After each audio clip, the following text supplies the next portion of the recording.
Channel history hub by Riddhi. मैं Riddhija once again स्वागत करती हूँ आपको अपने चैनल हिस्ट्री हब में। एंड नवीन राज्यों के उदय मॉडर्न इंडिया में हम लोग पढ़ रहे थे।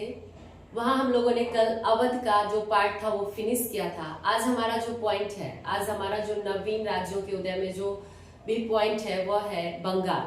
आज हम लोग बंगाल के बारे में पढ़ेंगे। बंगाल के बारे में पढ़ने से पहले हम लोग जानते हैं कि जब अंग्रेज भारत आए और जैसे जैसे धीरे धीरे उन्होंने सभी नवीन राज्यों पर, सभी जो भी क्षेत्रीय राज्य थे उस पर अपना अधिकार जमाना शुरू किया, तो उस समय में बंगाल की स्थिति क्या थी। एक्चुअली उस समय जो था वो बंगाल बहुत ही शक्तिशाली राज्यों में से एक होता था। ओके बंगाल जो था उस समय आधुनिक पश्चिम बंगाल, जो कि अभी पश्चिम बंगाल है, वो बांग्लादेश, बिहार तथा उड़ीसा का सम्मिलित रूप था। अंग्रेज के समय का जो बंगाल था, वह जो अभी बंगाल है सिर्फ वो नहीं था। पश्चिमी बंगाल था, बांग्लादेश था, बिहार था, उड़ीसा था, और ये सब मिलकर जो थे उस समय बंगाल कहे जाते थे। यह मुगल कालीन भारत का जो था वो सर्वाधिक संपन्न राज्य था। बंगाल जो था यह मुगल कालीन राज्य का सर्वाधिक संपन्न क्या था, राज्य था। बंगाल में जो है अंग्रेजों ने अपनी पहली फैक्ट्री, बंगाल में अंग्रेजों ने अपनी पहली फैक्ट्री 1651 ईस्वी में शाह शुजा की अनुमति लेकर लगाई थी। बंगाल में अंग्रेजों ने अपनी पहली फैक्ट्री कब लगाई? 1651 ईस्वी में शाह शुजा की अनुमति को लेकर लगाई थी। 1651 ईस्वी में ही 1651 ईस्वी की ही एक घटना है। एक राज परिवार की महिला थी जो कि बीमार पड़ गई, जिसका डॉक्टर बैटन अंग्रेज था ये, उसने चिकित्सा किया और शाह शुजा ने खुश होकर उस महिला के ठीक हो जाने पर अंग्रेजों को 3000 रुपए के वार्षिक बदले बंगाल, बिहार और उड़ीसा में मुक्त व्यापार करने की अनुमति प्रदान की। शाह शुजा की ही अनुमति से, यह शाह शुजा जो था वो औरंगजेब का पोता था। ओके, शाह शुजा की ही अनुमति से 1651 ईस्वी में बंगाल में अंग्रेजों ने अपनी पहली फैक्ट्री लगाई। 1651 में ही राज परिवार की एक महिला जो है वो बीमार पड़ जाती है। फिर एक अंग्रेज रहते हैं बॉटन, अंग्रेज डॉक्टर थे बैटन, इन्होंने चिकित्सा किया और वह महिला ठीक हो गई, जिससे खुश होकर शाह शुजा ने 3000 रुपए वार्षिक कर के बदले बंगाल, बिहार और उड़ीसा में जो है अंग्रेजों को व्यापार करने की अनुमति प्रदान कर दी, मुक्त व्यापार करने की अनुमति प्रदान कर दी। सूबेदार अजीमुशान ने 1698 ईस्वी में कंपनी को सुनातनी, कलिकता और गोविंदपुर की जमींदारी दे दी। सूबेदार अजीमुशान ने 1698 ईस्वी में क्या किया? कंपनी को सुनातनी, कलिकता और गोविंदपुर की जमींदारी दे दी। जब हम लोग फर्स्ट लेसन पढ़ रहे थे भारत में यूरोपीय कंपनी का आगमन, तो इसके बारे में हम लोगों ने बहुत ही डीपली पढ़ा था। आप एक बार रिवाइज कर लेना। फिर क्या होता है? 1717 ईस्वी में फर्रुखसियर ने 3000 वार्षिक कर के बदले अंग्रेजों को व्यापारिक छूट प्रदान किया, और मेन काम जो है वो फर्रुखसियर कर देते हैं, मुगल सम्राट फर्रुखसियर। इन्होंने क्या किया? 3000 से मात्र 3000 वार्षिक कर के बदले अंग्रेजों को पूरे भारतवर्ष में व्यापारिक छूट जो है वो प्रदान की। ओके, अब जो हमारा पॉइंट है, यह हम लोगों ने बंगाल की स्थिति देखी कि उस समय बंगाल कैसा था और धीरे धीरे कैसे कैसे करके अंग्रेज को एक एक अधिकार बंगाल में मिलते गए। अब हम लोग बंगाल के नवाब के बारे में जानेंगे। मुर्शिद कुली खां को औरंगजेब ने 1700 ईस्वी में बंगाल का दीवान बनाया। मुर्शिद कुली खां इंपोर्टेंट पर्सन है बंगाल के लिए, तो यह हमें ध्यान रखना पड़ेगा कि अंग्रेज ने जो है इनको 1700 ईस्वी में बंगाल का क्या बनाया था? दीवान बनाया था। मुर्शिद कुली खां हमारे पहले नवाब होंगे जिनका शासनकाल था 1717 से 1721 ईस्वी। दीवान बने थे 1700 ईस्वी में, इनको नवाब बनने में 17 वर्ष लग गए। 1717 से 1721 ईस्वी तक यह जो थे वो नवाब रहे। फर्रुखसियर ने 1717 ईस्वी में मुर्शिद कुली खां को बंगाल का सूबेदार नियुक्त किया। किसने? फर्रुखसियर जो था वह, उन्होंने 1717 ईस्वी में मुर्शिद कुली खां को बंगाल का क्या किया?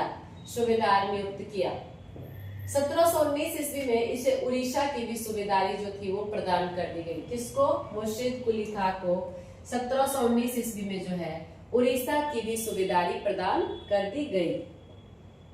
अंग्रेजों को विशेष रियायत प्रदान करने के संदर्भ में मुर्शिद कुली खां और अजीम उस शान के बीच जो था वो मतभेद हो गया और मुर्शिद कुली खां ने अपनी राजधानी जो थी वो ढाका से मुर्शिदाबाद स्थानांतरित कर दी। मुर्शिद कुली खां जो था वो बुद्धिमान आदमी था, उसको पता था कि अंग्रेज जो है वो देश के लिए अच्छे नहीं है, लेकिन अजीम उस शान जो था वो मुगल घराने से ताल्लुक रखता था और अजीम उस शान जो था, पहले शाह शुजा फिर अजीम उस शान, ये लोग अंग्रेजों को विशेष रियायतें दिए ही जा रहे थे, व्यापारिक छूट दिए ही जा रहे थे, जिसके वजह से जो है मुर्शिद कुली खां और अजीम उस शान में मतभेद होता है और मुर्शिद कुली खां क्या करता है, अपनी राजधानी को ढाका, जो कि पहले मुर्शिद कुली खां की राजधानी ढाका थी, उसको मुर्शिदाबाद स्थानांतरित कर लेता है।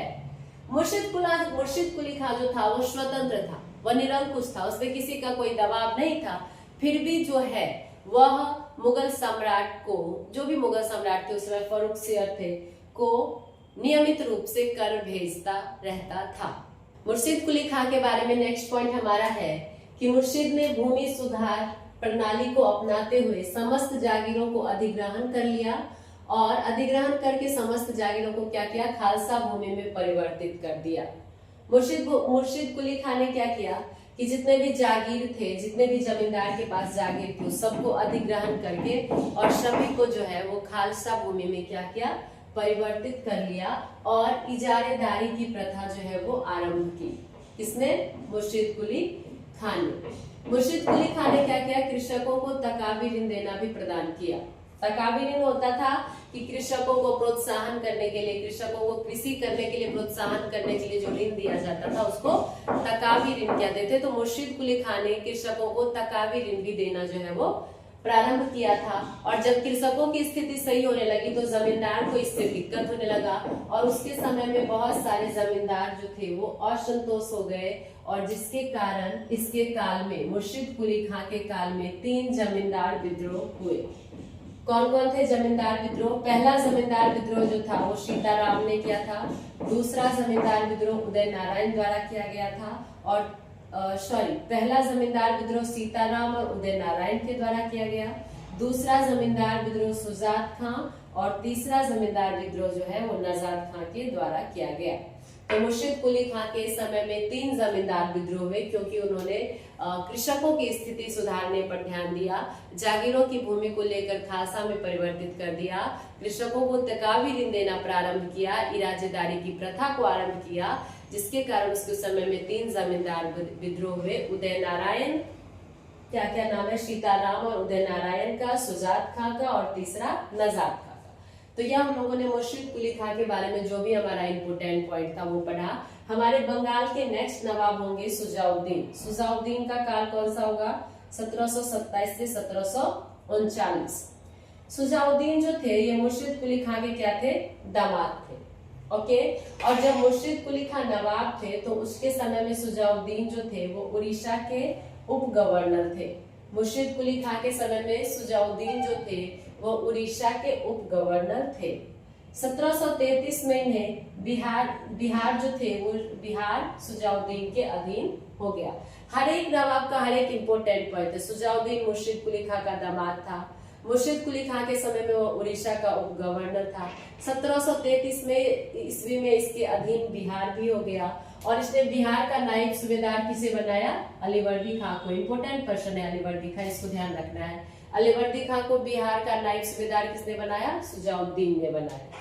और फतेह चंद, जगत सेठ, आलम चंद और हाजी अहमद जो थे वो सुजाउद्दीन के क्या थे? सहायक थे। ओके, नेक्स्ट पॉइंट हमारा आता है सरफराज। सरफराज हमारे नेक्स्ट नवाब थे, बहुत ही कम समय के लिए, 1739 से 40 ईस्वी तक। इन्होंने जो है आदम उल दौला हैदर जंग की उपाधि धारण की। आदम उल दौला हैदर जंग की उपाधि किस बंगाल के नवाब ने धारण की थी? सरफराज ने। लेकिन सरफराज जो थे वह एक अयोग्य और विलासी शासक थे। इन्होंने और इसी कारण, उनके अयोग्य और विलासिता के कारण ही बिहार का नायब सूबेदार अलीवर्दी खां, जिसको किसने बनाया था नायब सूबेदार? सुजाउद्दीन ने। अलीवर्दी खां ने क्या किया? हाजी अहमद और जगत सेठ के समर्थन से 10 मार्च 1740 ईस्वी को गिरिया के युद्ध में सरफराज को क्या किया? पराजित कर दिया।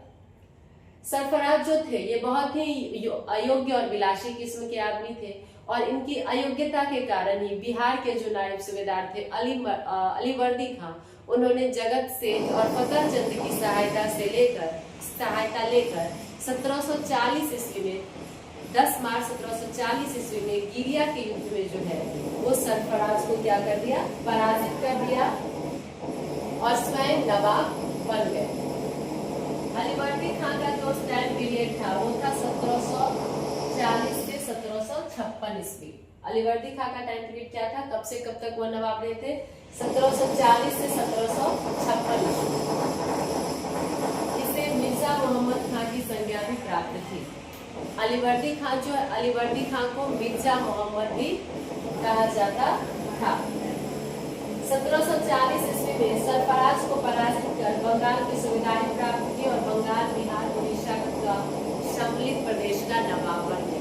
हम लोग पहले भी देखे कि अलीवर्दी खां ने कैसे 10 मार्च 1740 ईस्वी को गिरिया के युद्ध में सरफराज को पराजित किया था और पराजित करने के बाद जो है वह बंगाल ही नहीं बल्कि बंगाल, बिहार और उड़ीसा के सम्मिलित प्रांत के जो थे वो नवाब बन गए। अलीवर्दी खां के बारे में नेक्स्ट पॉइंट हमारा है कि 1751 ईस्वी में रघुजी भोसले से इसने एक संधि कर ली और इसके तहत इसने 12 लाख रुपए वार्षिक चौथ व उड़ीसा का सूबा मराठों को देना स्वीकार किया। अलीवर्दी खां जो था वो बहुत ही बुद्धिमान किस्म का आदमी था। वो अपने किसी भी संधि में यह नहीं चाहता था कि अंग्रेज या कोई यूरोपीय हस्तक्षेप करे। जब उसको रघुजी भोसले ने बार बार आक्रमण किया तो 1751 ईस्वी में उसने रघुजी भोसले के साथ एक संधि की और जिस संधि के तहत उसे 12 लाख रुपए वार्षिक चौथ और उड़ीसा का सूबा जो है वो मराठों को देना स्वीकार करना पड़ा। अलीवर्दी खां जो थे वो यूरोपियों को मधुमक्खी का छत्ता कहते थे। वो कहते थे कि अगर यूरोपियों को ना छेड़ा जाए तो वह शहद देगी और अगर उसको छेड़ दिया जाए तो वह काट काट कर मार डालेगी। ऐसा स्टेटमेंट जो है वो बंगाल के नवाब अलीवर्दी खां का था। एंड लास्ट पॉइंट हमारा है 1756 ईस्वी में जलशोध के कारण इनकी मृत्यु हो गई और फिर इनके दौहित्र यानी कि नाती सिराजुद्दौला को बंगाल का नवाब बनाया गया। तो हमारी कल की क्लास में हम लोग में भी सिराजुद्दौला को खत्म कर देंगे एंड बंगाल अभी कंटिन्यू चलेगा 2-3 classes. Thank you so much for watching. Thank you so much. Like share subscribe. Thank you so much.